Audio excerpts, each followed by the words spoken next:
한덕수 국무총리 사임했고요. 이관섭 비서실장 비롯해서 대통령실 참모진도 대거 사의를 표명했습니다. 잘못한 거라고 저는 생각합니다. 이 처방은 총선 전에 했었어야 되는 거라고 봐요. 그리고 국민 다수가 부정적으로 평가하고 이러면 멀쩡한 사람들이 안 하려고 해요.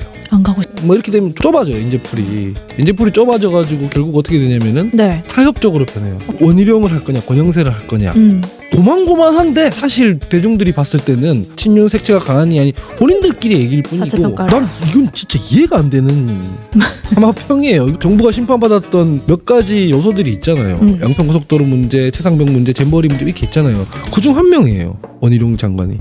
그리고 권영세 장관은 이태원 참사랑 관련이 있는 링크돼 있는 사람인 것이고 이런 사람들 비서실장 한다고 누가 사람들이 정신 차렸다고 하겠어요.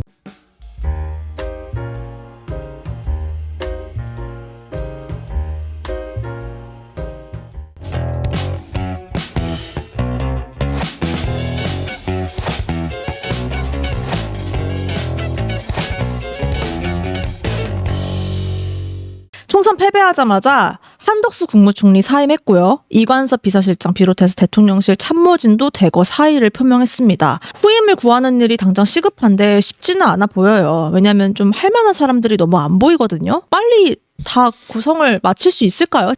저거 SNS에 썼는데 이거 잘못한 거라고 저는 생각합니다. 이거 어떤 면이요? 이 처방은 총선 전에 했었어야 되는 거라고 봐요. 이 대통령실 교체 이런 것들? 이든 내각 총사퇴든 이런 건 총선 전에 했었어야 되는 일이라고 보고 모든 처방이라는 게 다 때가 있잖아요. 네. 내각 총사퇴 같은 거는 총선 전에 했었어야 되는 거예요.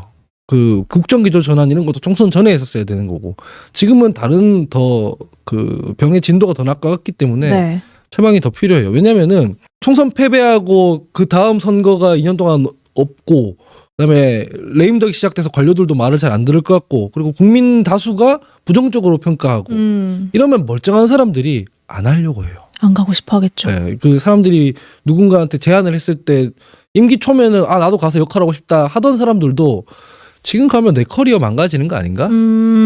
이렇게 생각해서 대통령의 결단만으로 좋은 사람을 구하는 게 매우 어려운 상황이 되는 거죠. 그러니까 지금 다 사퇴시켜버리면 다음에 구할 사람들 지금 하마평 올라가는 거 보면은 네. 고만고만한 거기인 사람들이 오잖아요. 이걸 미리 이제 에드벌룬 띄워보는 건지 모르겠는데 뭐 원희룡 전 장관 이제 개항을 해서 패배했던 원희룡 전 장관이 뭐 비서실장으로 유력하다 이런 얘기도 나왔고요. 네. 용산에서 어렵게 이긴 권영세 당선인의 뭐 총리설도 돌았어요. 네. 그런데 그렇게 어렵게 당선을 하고 총리 요청을 받았을 때 과연 이게 응할 것인가? 저는 현실 가능성 굉장히 떨어져 보이고요. 그런 부분도 있고 이준석 대표가 말한 홍준표 시장 총리 이것도 말도 안 있고요. 되거든요. 왜냐하면 생각해 보세요. 홍준표 시장 입장에서는 대구시장이에요. 네. 보수의 본산인 대구시장이에요. 그 대구시장이기 때문에 지금처럼 막 내부 총질해도 용산에서 뭐 어떻게 할 수가 없어요. 지원을 안 할 수가 없어요. 재정적이든 정책적이든. 대구니까. 네. 그러면은 본인은 당에 대해서 쓴소리 다 하고 중도층 잡고 합리적인 얘기 다 하고 지금 막 국민이 싫어하는 정부의 각도 팍팍 세우고 하면서 보수의 심장에서는 성과도 낼 수 있다. 자리도 지키고. 네. 그래 임기 끝나고 나면 이미 대통령은 끝났고 차기 대선 레이스 시작하는 거죠. 근데 굳이 왜 그거를 내려놓고 부정평가 심판당하는 정부의 핵심이 되겠습니까? 그렇진 않죠. 같은 배에 올라탈 그런 판단들을 다 할 거 아니에요, 사람들이. 네. 그러니까 지금 와서 하라 그러면은 안 한단 말이에요. 뭐 이렇게 되면 좋은 사람들이 청거해봐야 안 하기 때문에 좁아져요, 인재풀이. 인재풀이 좁아져가지고 결국 어떻게 되냐면은 네. 타협적으로 변해요. 어떻게요? 원희룡을 할 거냐, 권영세를 할 거냐, 아니면 뭐 좀 더 친윤 누구를 할 거냐. 고만고만한데 사실 대중들이 봤을 때는 본인들이 봤을 때 누가 더 친윤 색채가 강하니 아니 본인들끼리 얘기일 뿐이고 자체평가를 그중에 누가 하든 그게 국정기조 전환이 됐다고 생각하겠어요. 이런 한계가 있거든요. 그래서 이거를 돌파하려면 정말 파격적으로 뭔가 전향적인 누가 있어요? 그런 인물들이 누가 있을까요? 인재풀 자체를 넓혀야 되죠. 더 이제 대통령께서는 진영을 절대로 받을 수 없고 잘못 건드리면은 바보 되는 거긴 한데 네. 박지원 의원이 당선자가 말하기 전에 제가 말했어요. 거국내각 해야 된다고. 거국내각. 네, 그 제가 뭐 제일 먼저 말했습니다. 야권에서.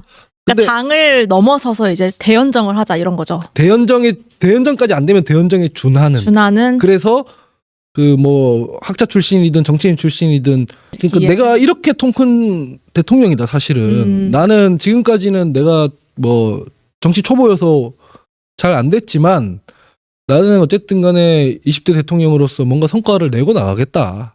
이렇게 생각하게 되면 뭐 돌파가 될 수도 있는 거라고 저는 봐요. 이거 뭐 민주당이 안 받을 거다라고 사람들이 말하던데 모르는 거예요. 모르는 일. 조금 더 이제 하마평에 오른 인물들을 마지막으로 얘기를 해보고 넘어가면 뭐 대구에서 6선 성공한 주요영 의원도 얘기 나오고 이정현 호남에서 뛰고 있는 이정현 전 대표 이름도 나왔어요. 뭐 이동관 전 방통위원장까지 이제 비서실장 하마평에 올랐는데 이 중에는 어쨌든 지금과 같은 상상의 나래를 펼쳐야만 문이 열리고 이제 기회가 열리는 상황에서는 이 모든 인물들이 다 드라마틱하게 뭐 감동을 주는 인사는 아니다라고 보시는 거죠. 이 정도로는 뭐 민심이 움직이지 않을 것이다. 난 이건 진짜 이해가 안 되는 하마평이에요. 이걸 지금 한 번씩 뛰어보는 건가? 에드벌룬이라고 이걸 띄우는 건가? 정부가 심판받았던 몇 가지 요소들이 있잖아요. 양평고속도로 문제, 최상병 문제, 잼버리 문제 이렇게 있잖아요. 그중 한 명이에요. 원희룡 장관이. 그리고 권영세 장관은 그 이태원 참사랑 관련이 있는 링크돼 있는 사람인 것이고 이동관 방통위원장은 언론 장악 왜 총선 전에 KBS 뭐 박민 사장 뭐 이게 나왔잖아요. 네. 거기랑 링크돼 있는 사람이에요. 세 명 다 이런 사람들인데 자기들끼리 도토리 키재기를 하고 있는 거거든요. 이런 사람들 비서실장 한다고 누가 사람들이 뭐. 정신 차렸다고 하겠어요. 그러니까 다 안 되는 사람들을 지금 얘기를 하고 있는 거죠.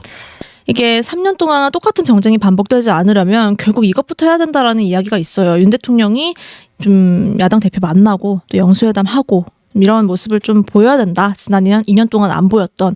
그래서 이번 총선 패배로 인해서 5년 임기 내내 여소야대 국정을 운영하게 된 상황이니까 이것만은 피할 수 없다. 뭐 이렇게 얘기도 나와요. 근데 만날 거라고 보세요? 만나야 되지 않나요? 만날 것 같아요. 그런데 여소야대 국면에 대통령은 야당 대표를 반드시 만나야 해요. 대통령이 아쉬운 상황인 거예요, 사실은.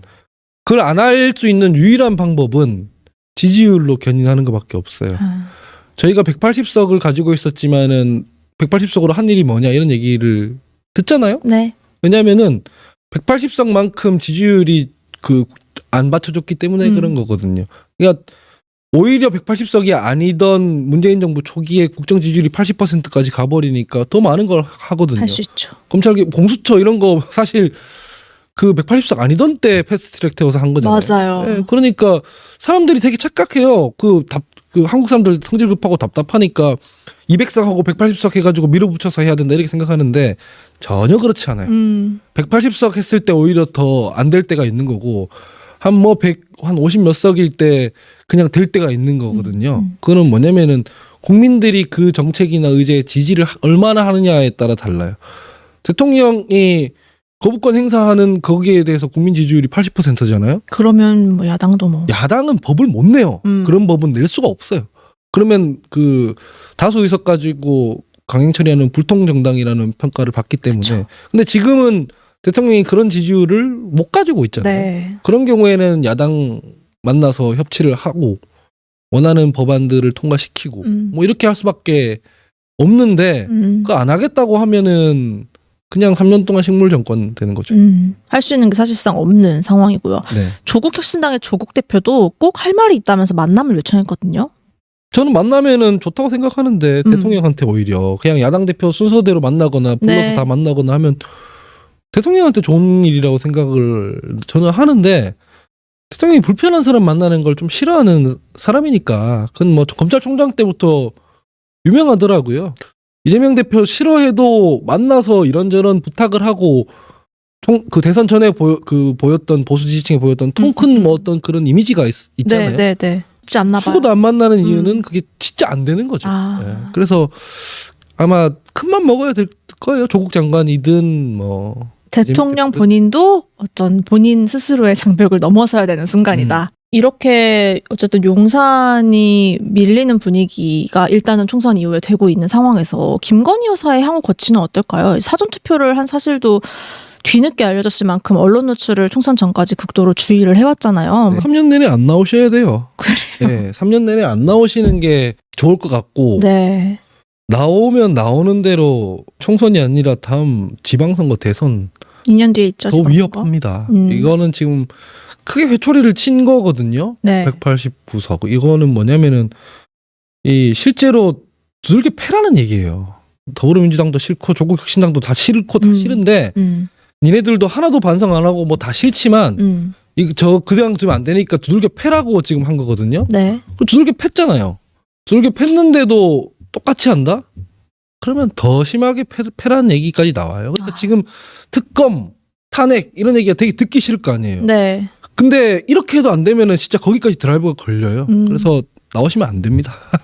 굉장히 답답하실 것 같습니다. 네. 계속 이제 윤 대통령은 혼자 행보를 당분간은 보이실 것 같기도 하고요. 네.